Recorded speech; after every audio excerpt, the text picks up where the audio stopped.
I saw the messages by accident. Not because I was snooping. Not because I was suspicious. Her phone lit up while she was in the shower. Just one glance. One name. One sentence. And my entire world cracked. Last night was amazing. I can't stop thinking about you. The sender? Mr. R. Mr. Richard Carlson. My boss. The man who gave me my first real shot in finance. The man I respected. Trusted. Had dinner with. Shook hands with. Laughed with. The man who apparently had his hands all over my girlfriend. I didn't react right away. I just stared at the message like it was written in another language. Maybe it was a joke. Maybe someone sent it to the wrong number. Maybe I was crazy. But deep down I wasn't. Because deep down I already knew. The distance. The sudden late nights. The way she started dressing like she was headed to a red carpet instead of lunch. The gym obsession. The perfume that didn't smell like her. The fake smiles. The cold kisses. I saw it all. I just didn't want to believe it. And now with just one message I had to. Her name is Kelly. We'd been together 4 years. Lived together for 2. She was my world. My future. The reason I worked overtime, saved every penny, planned everything. I wanted to marry her. I had the ring hidden in my sock drawer. Now I wanted to throw it off the roof. I didn't confront her that night. Or the next. I needed proof. Real proof. Something I couldn't talk myself out of. So I waited. Pretended nothing had changed. But inside I was dying. Every smile she gave me felt like poison. Every time she touched me, I wondered if she was thinking of him. Every time she said, "I love you," I wanted to scream. I started watching. Listening. Reading every sign like a detective in a crime movie. Until I found what I was looking for. Receipts from fancy restaurants I'd never been to. Uber rides at midnight. A second email. A second phone number. A hidden stash of lingerie I'd never seen on her. And finally a hotel room booked under his name. The address? Just 20 minutes from our apartment. And the date? Tonight. I sat in the parking lot of the Sheraton with my hands gripping the steering wheel so hard my knuckles turned white. It was almost laughable how cinematic the whole thing felt. Rain tapping on the windshield like a slow, mocking applause. A neon hotel sign flickering above me. My heart pounding like a war drum in my chest. I had never followed anyone before. Never thought I'd be the guy who sits outside a hotel in his car, hoping to catch the woman he loves stepping out of another man's bed. But there I was. Drenched in humiliation, boiling in betrayal, and frozen in disbelief all at once. Time moved differently that night. Every second felt stretched, distorted. I saw her car pull in around 8:17 p.m. I knew it was hers, that little silver Mazda I had helped her buy. I watched her step out wearing a tight black dress that I'd never seen before, her hair curled just the way I liked it. She looked incredible. And that hurt more than anything. She wasn't going out to seduce a stranger. She dressed up like that for him. My boss. A married man in his late 40s. A man who smiled in my face during Monday meetings and sent my girlfriend orgasms in return by Friday. She didn't look around. Didn't hesitate. She walked straight through the lobby like she'd done it 100 times. Like she belonged there. I didn't follow her inside. I couldn't. I wasn't ready for that kind of pain. I just sat there, hating myself for loving her, hating her for making me feel this weak, and hating him for turning my entire life into a cruel joke. The worst part? I still wanted to believe it was all a mistake. That maybe she was meeting a friend. That maybe I was wrong. But then, 20 minutes later, I saw him. Richard. Dressed in a sharp navy suit, collar slightly open, no tie. Confident, composed, and completely at ease, like this was just another night for him. He walked through the rain like it wasn't even touching him. Like he was untouchable. And when he disappeared into that same lobby heading to the same elevator, I knew there were no more excuses left. She was fucking my boss. There was no other way to say it. No way to dress it up. It wasn't love. It wasn't a mistake. It was sex. Cheap, calculated, hidden sex. And maybe more. I drove home in silence. No music. No thoughts. Just the sound of my breathing and the wet tires slicing through puddles on the road. I didn't cry. Not yet. I think I was too stunned for tears. The betrayal hadn't sunk in fully. It was sitting there like a ticking bomb in my chest, waiting for the right moment to go off. When I got back to our apartment, I didn't sleep. I just stared at the ceiling, waiting for the sound of the front door opening. Waiting for her to come back smelling like his cologne. And when she finally did around 1:42 a.m., she crept in like a ghost, tiptoeing through our shared life, thinking I was asleep. I wasn't. I listened as she slipped off her heels. Heard the zipper of that black dress come down. heard the soft hum of her toothbrush as she got ready for bed like nothing had happened. Then she slid into bed beside me, and I felt her hand gently brush against my arm. "I love you," she whispered, and I almost vomited. I didn't answer her. I didn't move. I just lay there, pretending to be asleep, letting her words hang in the air like smoke from a house fire. I love you. What did that even mean now? Was it just a habit? A script she repeated to keep the illusion alive? Or worse? Did she still believe it, even as she lay next to me with another man's sweat probably still on her skin? That night was the longest of my life. Every time she shifted in the bed, every time her foot brushed mine under the covers, I had to clench my jaw to stop myself from screaming. My mind kept replaying it. The image of her walking into that hotel, the look on Richard's face, the click of the elevator doors closing behind him. Over and over, like a loop I couldn't escape. The next morning, she acted like nothing was wrong. She made coffee, hummed some song I didn't recognize, and kissed me on the cheek before heading to her laptop to start work from home. I watched her from across the kitchen. She looked normal, like the woman I had loved for years. But now, everything about her felt unfamiliar, foreign, like I was sharing space with a stranger wearing my girlfriend's face. I wondered how many lies she had told me without flinching. How many times she looked me in the eye and chose to say nothing. How many nights I held her in my arms while her mind was already planning the next meeting with him. I needed to confront her, but I wasn't ready. Not yet. I wanted to break her delusion with precision. Not anger, not yelling, just cold, undeniable truth. So I started gathering everything: screenshots of texts, call logs, hotel bookings, receipts. I even installed a voice recorder in her car. I knew it was extreme, maybe even pathetic, but I needed to hear it from her mouth. I needed to hear her say it, so I could finally stop hoping this was just a bad dream. 3 days later, I got what I needed. The recording was short, barely 6 minutes. But it gutted me.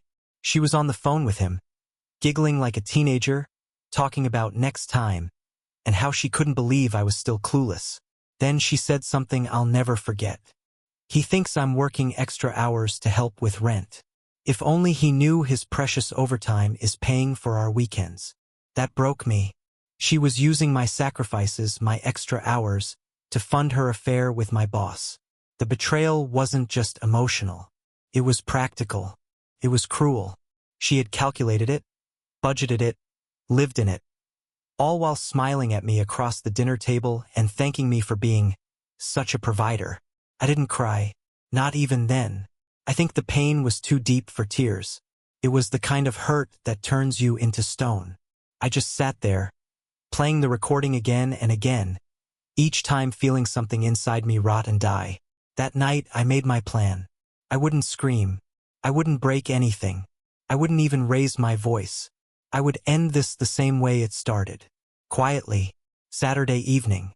That's when I chose to do it. I knew she'd be home, relaxed, unsuspecting.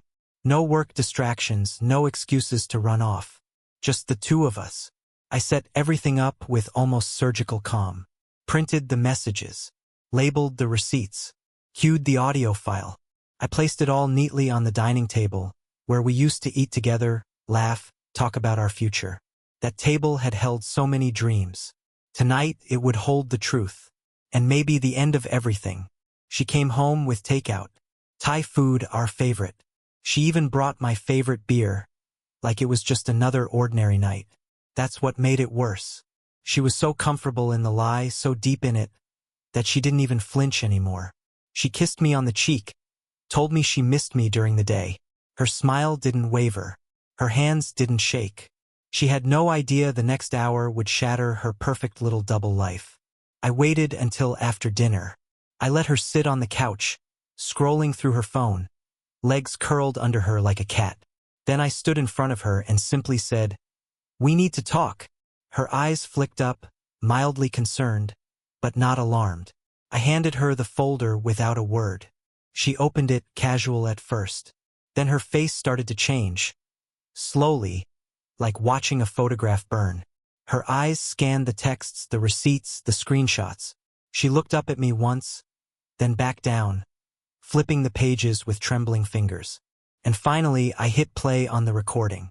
The room filled with her voice, her laughter, her betrayal. When it ended, the silence was deafening. She didn't speak for a full minute. I just watched her, waiting, not for an apology. I didn't expect one. I think I just wanted to see if she was still human under all those lies. If she had any piece of a soul left. She finally whispered, "How long have you known?" I didn't answer. I didn't need to. Her eyes filled with tears, but I didn't believe them. Not anymore. She had rehearsed this moment 1,000 times in her head. I was sure of it. Maybe even prepared a few speeches. But none of them were going to work now, because this wasn't a fight. It was a funeral. For us. "I gave you everything," I said, my voice steady but hollow. "I worked myself into the ground for us.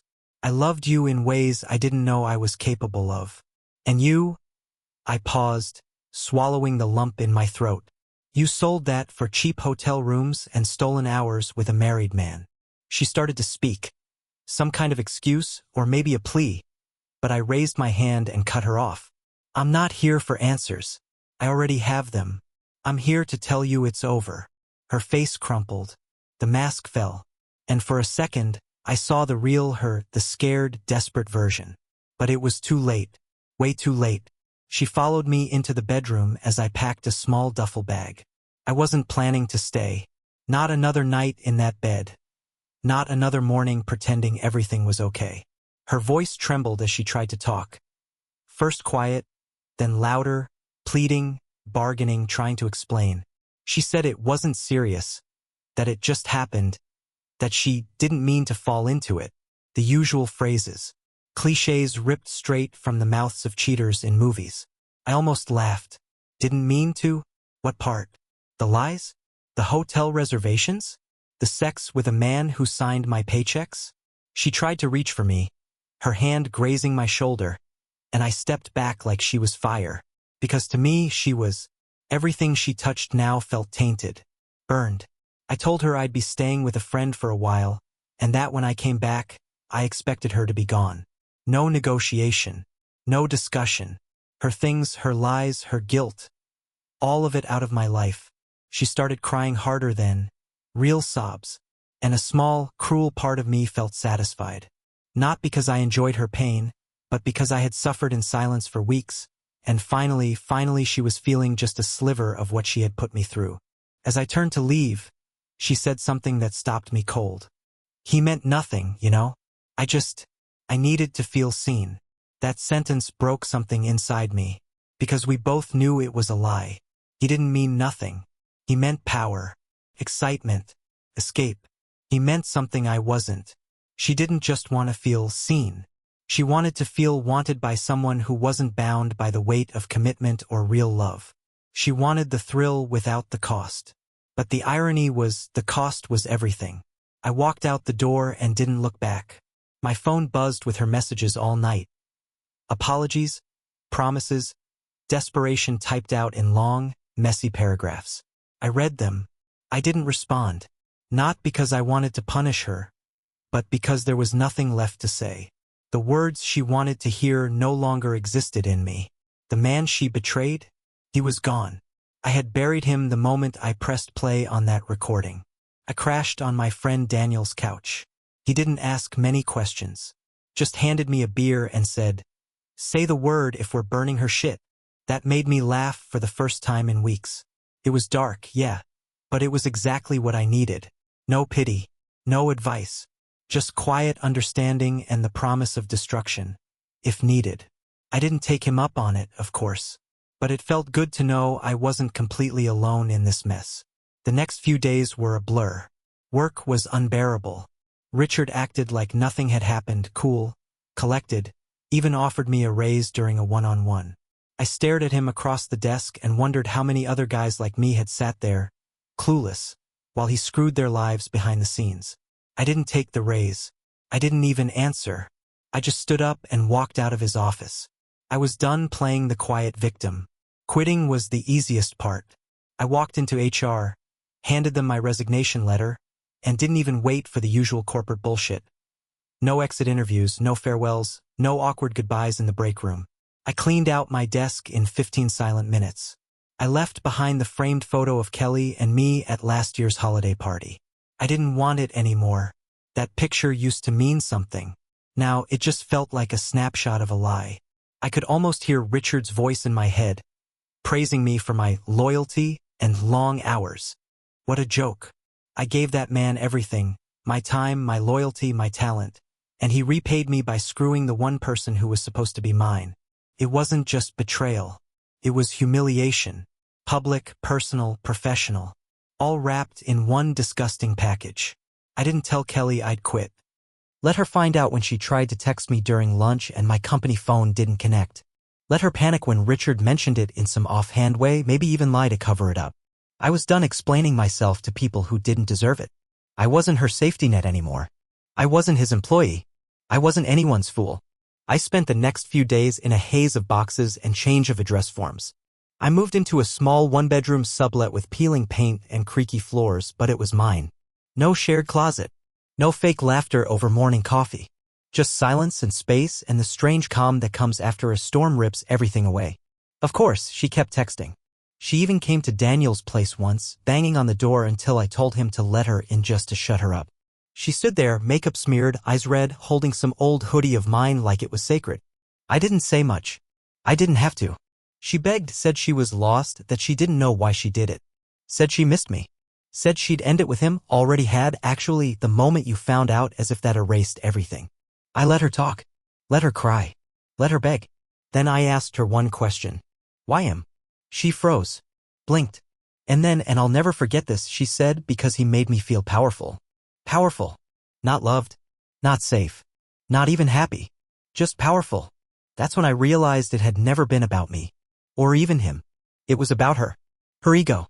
Her hunger for attention. Her desire to be wanted, admired, consumed by someone with status and money and control. I was just collateral damage in her war with herself. So I gave her the only thing she truly didn't expect. I forgave her. Not for her. For me. Because I wasn't going to carry her betrayal like a cross on my back for the rest of my life. I wasn't going to let what she did define me. I told her I hoped she figured out whatever it was she was chasing, and then I walked her out. Closed the door. Locked it. Stood there for a moment with my forehead against the wood, breathing like I'd just run a marathon. And just like that, she was gone. The days that followed felt oddly quiet. Not peaceful, not yet, but quiet in the way a battlefield settles after the last shot is fired. There's still smoke, still wreckage, still bodies on the ground, but at least the noise is gone. I started waking up without checking my phone, without waiting for her good morning texts, without that subtle spike of dread every time I heard a notification sound. For the first time in years, I was alone, and I don't mean that in the romantic sense. I mean truly, soulfully alone. No shared plans. No hidden resentments. Just me, a stiff mattress, and four walls echoing with what used to be. And in that silence, I started hearing myself again. I had forgotten what that voice sounded like. The one that wasn't filtered through someone else's needs or approval. The one that didn't second-guess every decision, wondering if it would be too much or not enough. I didn't realize how much of myself I'd lost in that relationship until I stood in my own kitchen making a cup of coffee and realized I had no idea how I liked it anymore. She always made it. Always added the cream and sugar. I just drank it. Now I stood there, staring at the mug, and thought, who the hell am I without her? So I started finding out. I went back to the gym. Not to punish my body, but to feel it again. To sweat out the rage, the grief, the disappointment. I signed up for a hiking group, something I'd always wanted to do but never had time for because we were always doing what she wanted. I deleted all our photos. Not out of anger, but because I didn't need reminders of a version of life that never really existed. I even reached out to old friends I hadn't spoken to in years. People she didn't like. People she said were bad influences because they reminded me who I was before her. One night, I found myself driving out to the lake where I used to go fishing with my dad. I hadn't been there in over a decade. The dock was still there, worn and splintered. The water still smelled like damp leaves and memories. I sat at the edge, legs dangling over, and just breathed. For the first time in what felt like forever, I didn't feel hollow. I felt grounded. Not healed, but healing. That's the thing about betrayal. Everyone talks about the moment you find out, the explosion. But no one talks about the slow rebuild afterward. The long, painful, confusing climb back to yourself. The part where you question everything, your worth, your judgment, your capacity to trust again. But there's something quietly powerful about choosing to keep going. About not letting the worst thing someone did to you be the thing that defines you. I didn't hate Kelly anymore. That surprised me. I thought I would. I wanted to for a while. But hate is just another chain. And I was done being chained to her, to him, to all of it. Let them have each other if that's what they want. I was busy rediscovering something far more important. Me. About a month after it all ended, I ran into Richard. Total accident, or maybe fate's cruel little encore. I was grabbing coffee from this tiny place near my new apartment, trying to start my day without bitterness, when I saw him standing in line behind me. He was on the phone, barking at someone about a quarterly report, still dressed like he'd just stepped off the cover of some corporate lifestyle magazine. I froze for half a second, half expecting him to ignore me, or worse, smirk like he'd won. But instead, he hung up, gave me a nod, and said, "You're looking good." Just like that. Like we were old friends. Like he hadn't gutted my life from the inside out. I looked him in the eye and said calmly, "You don't get to talk to me." His face twitched just a flicker, and then he nodded again, like he understood. Like he knew he'd never really face consequences for what he did, but he'd always carry that quiet stain. And maybe that was enough. Maybe the worst thing that could happen to a man like him wasn't public shame or a lawsuit. Maybe it was knowing that someone once trusted him completely and he destroyed that for a few nights of ego-stroking pleasure. I walked out of that cafe without my coffee, but with something far more valuable: closure. It didn't come all at once. Closure isn't a switch. It's not one moment or one conversation or one symbolic act. It's a series of small, quiet victories. Choosing not to check her social media. Walking past the Thai place without flinching. Laughing, genuinely laughing at a friend's dumb joke without that dull ache in your chest. It's realizing one day that you haven't thought about them in hours, then realizing it's been days, then weeks. And eventually you stop counting. That's the part no one warns you about. How healing sneaks up on you. It doesn't announce itself. It doesn't ask permission. One day you just wake up and realize your heart doesn't feel like a bruise anymore. You stop reliving the betrayal. You start living again. I started painting again. Just for me. Something I hadn't done since college. I filled canvases with messy colors, sharp lines, chaotic shapes, and in those strokes, I found pieces of myself I thought I'd lost. I even started dating cautiously, slowly. No apps, no pressure. Just conversation. Connection. A drink here, a dinner there. It felt strange at first, to open up again, to risk again. But it also felt good. Like stretching muscles that had gone stiff from disuse. I wasn't looking for revenge anymore. Or justice. Or answers. I was looking forward. And for the first time in a long time, the road ahead didn't scare me. It excited me. It's funny how life rebuilds itself in layers. One morning, I noticed the sun pouring through my window and realized it didn't feel hostile anymore. For weeks after she left, daylight had felt almost cruel, too revealing, too honest, exposing the ruins of what used to be. But now it felt warm again. Natural. Like the world wasn't mocking me anymore but inviting me back into it. I found myself walking more, lingering in bookstores, saying yes to small things I used to decline. I wasn't healed, not fully, but I was undeniably healing. And maybe that was enough. There were still moments, though. Fleeting shadows. I'd pass a certain street corner or smell a specific perfume and something in my chest would tighten. Not with longing, but with memory. The echoes of what we once were, what I once believed. But instead of collapsing under that weight, I let it pass. I'd whisper to myself, that was then. And I'd keep walking. Because dwelling too long in the ruins means you never notice the new foundation you've begun to build. One night, I got a message from her. Just one line, "I hope you're okay." It had no punctuation. No apology. Just that sterile, careful phrasing that made me wonder whether it came from guilt or loneliness. I stared at it for a long time.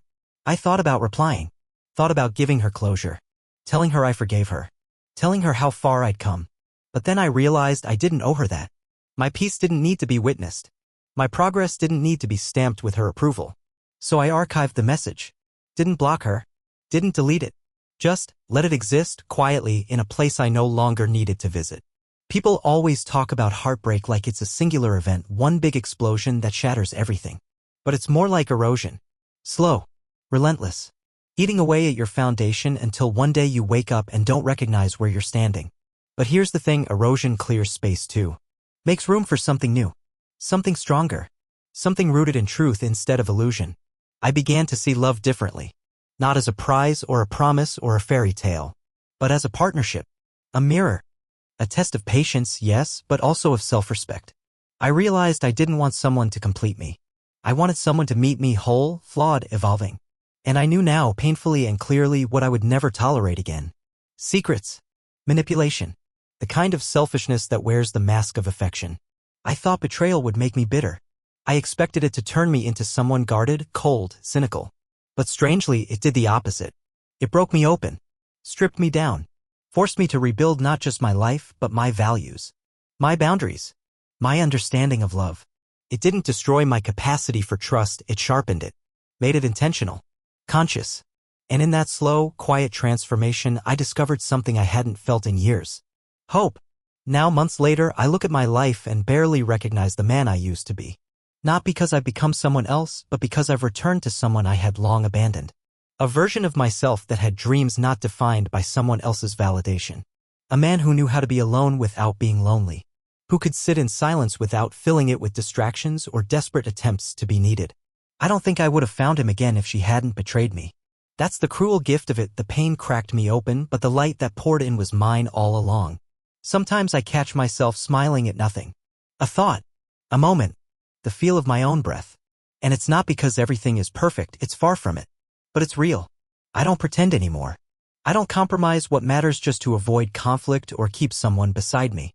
I'd rather be alone in truth than together in a lie. That's the most valuable lesson her betrayal gave me. It taught me how to be honest, not just with others, but with myself. I don't hate her. I don't even resent her. She was a storm. Sudden. Violent. Devastating. But storms don't last. They pass. And after they do, they leave behind clarity. Renewal. Space to rebuild.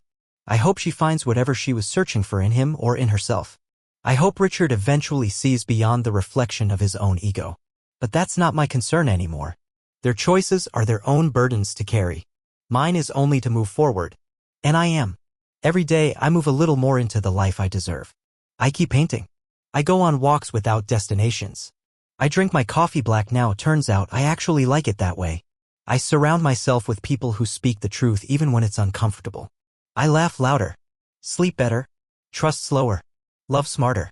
If you're reading this and you've been betrayed, know this. Your pain is real, but it isn't permanent. The world doesn't end with betrayal. Sometimes it begins there. Because when someone shows you who they are, they also give you a chance to rediscover who you are beneath the wounds, beyond the noise, past the illusion. I thought she broke me. But all she did was set me free.